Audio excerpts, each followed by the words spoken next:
আজকের দিনটি ভারতীয় বিচার ব্যবস্থার ইতিহাসে স্বর্ণাক্ষরে লিপিবদ্ধ, কারণ কেশবানন্দ ভারতী বনাম কেরল রাজ্য মামলায় দেশের উচ্চতম আদালতের রায় আমাদের বিচার ব্যবস্থার ইতিহাসে এক গুরুত্বপূর্ণ অধ্যায় রচনা করে। 24 এপ্রিল 1973 এমন একটি ঐতিহাসিক দিন যা ভারতীয় সংবিধানের মৌলিক কাঠামোর তত্ত্বটিকে উপস্থাপনার সিদ্ধান্ত নির্ধারিত করে, যা পরবর্তীকালে ভারতের সাংবিধানিক পটভূমিকে পরিবর্তিত করে। ভারতের সংবিধান দেশের মৌলিক আইন, বিশ্বের সকল সার্বভৌম রাষ্ট্রের মধ্যে দীর্ঘতম সংবিধান। সংসদ কি সংবিধান অবারিতভাবে পরিবর্তন করতে সক্ষম? সংবিধানের কোনো অংশে কি এতটা পরিবর্তন, সংশোধন বা প্রত্যাহার করা যেতে পারে যার ফলস্বরূপ সমস্ত অপরিহার্য অধিকার নির্মূল হতে পারে? এই ঘটনায় ভারতের উচ্চতম আদালতকে এমনই এক কঠিন প্রশ্নের সম্মুখীন হয়ে রায়দান করতে হয়। ভারতের ন্যায়ের ইতিহাসই সব থেকে গুরুত্বপূর্ণ মামলার কাহিনী। এই সেই মামলা যা সংবিধানের সর্বোচ্চ আধিপত্যকে মজবুত করে এবং তার ভবিষ্যৎ গণতান্ত্রিক ব্যবস্থাকে শক্তিশালী করে তোলে। মার্চ 1970 কেরলের এক মঠের প্রধান সন্ত কেশবানন্দ ভারতী ভারতের উচ্চতম ন্যায়ালয়ে এক মামলা দায়ের করেন, যা কেরল সরকার দ্বারা কেরল ভূমি সংস্কার আইনের মাধ্যমে মঠের সম্পত্তি বাজেয়াপ্ত করার প্রচেষ্টা এবং ভূমি সংস্কার আইনের বৈধতা নিয়ে প্রশ্ন তোলে।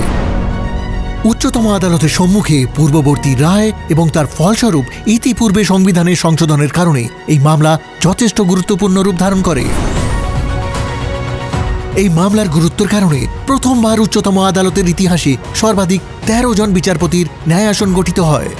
এই মামলায় অনেক বরিষ্ঠ আইনজীবী সহায়তা প্রদান করেন। কেশবানন্দ ভারতীর পক্ষে প্রধান আইনজীবী ছিলেন ননি পালকিওয়ালা এবং কেরল রাজ্যের পক্ষ থেকে উপস্থিত ছিলেন HM সিরভাই। ভারতের তৎকালীন অ্যাটর্নি জেনারেল নীরেন দে ভারতীয় যুক্তরাষ্ট্রের পক্ষে উপস্থিত ছিলেন। 31 অক্টোবর 1972 এই মামলার শুনানি আরম্ভ হয় এবং 5 মাসে 69 দিনব্যাপী শুনানির পরে অবশেষে 11 জন বিচারপতির মত নিয়ে 1973 সালের 24 এপ্রিল উচ্চতম আদালত কেশবানন্দ ভারতী মামলায় 703 পৃষ্ঠার বিস্তৃত রায় প্রদান করেন।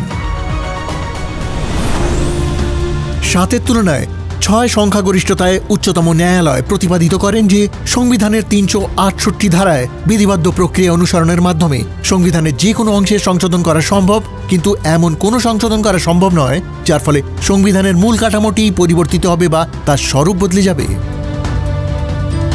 ইহা সংবিধানের মূল কাঠামো মতবাদ রূপে পরিচিত, যা সুনিশ্চিত করে যে ভারতীয় সংবিধানকে দেশের সর্বোচ্চ এবং মৌলিক আইন হিসাবে সুনিশ্চিত করে এবং ভারতীয় যুক্তরাষ্ট্রের বুনিয়াদী নীতি এবং মূল্যবোধ সমূহকে সুরক্ষিত রাখে।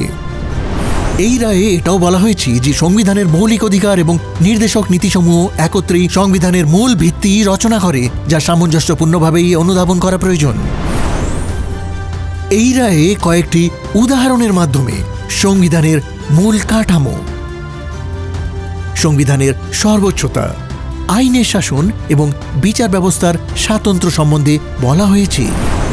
বিগত 50 বছরে এই রায় সুনিশ্চিত করেছে যে ভারতীয় সংবিধান এক জীবন্ত দলিলের মতো নিজের অস্তিত্ব বজায় রেখেছে এবং নিজের মৌলিক মূল্যবোধ এবং নীতি বজায় রেখেও পরিবর্তিত সময়ের সাথে সাথে যুগোপযোগী, প্রাসঙ্গিক এবং সংবেদনশীল থেকেছে।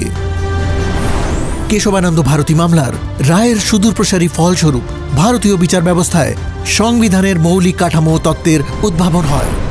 এই রায়ের ফলস্বরূপ ভারতের সাংবিধানিক পটভূমির পরিবর্তন হয় এবং বহির্দেশীয় বিচার বিভাগেও এই রায়ের আলোচনা এবং অনুসরণের পথ প্রশস্ত হয়।